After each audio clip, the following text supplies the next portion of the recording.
சுட்டுட்டேன். நான் தோசை சுட போகிறேன். அது பாருங்க. இதான் தோசை கல்லில் எண்ணெய் தடவிக்கணும். அப்புறம் இதான் மாவு தோசை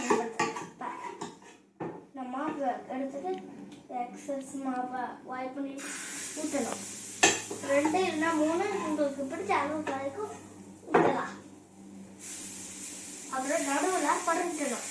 இங்கே பாருங்க இப்படி பண்ணுறோம் பார்த்தீங்களா. இங்கே அப்புறம் தான் இங்கே சைடுக்கு வரணும்.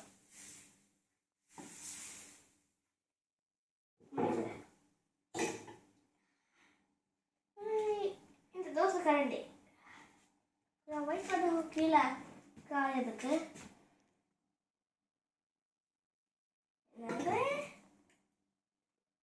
ட்ரை ஆகிக்கணும். கொஞ்சம் நேரம் தான் ட்ரை ஆகிக்கணும். குயிக்காக ட்ரை ஆகிடும். இந்த தோசை நல்லா இருக்கும்.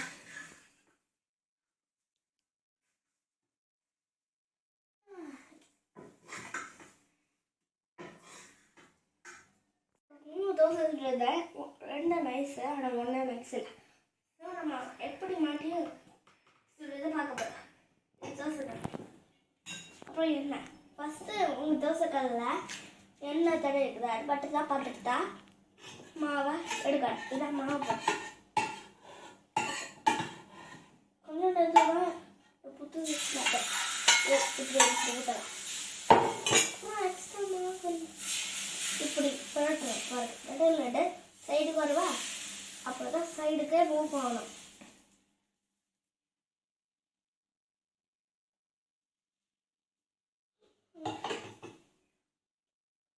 தோசை காட்டி ரெடி ஆகுங்க. பாப்போம் ரெடி ஆகிட்டாரு. கொஞ்சம் வெயிட் பண்ணுமானே. வெயிட் பண்ணுவோம்.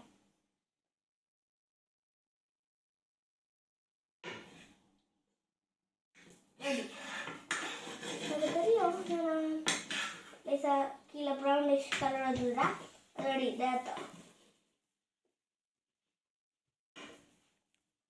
அப்புறம் அது பண்ணி சவுண்ட் கூட ரெடி படம்.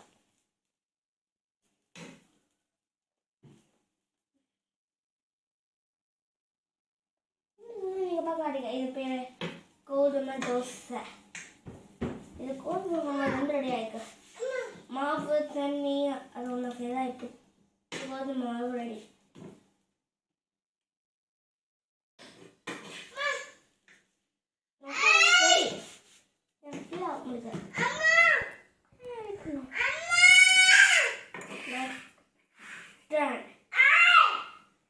திருப்பி எடுத்துதான்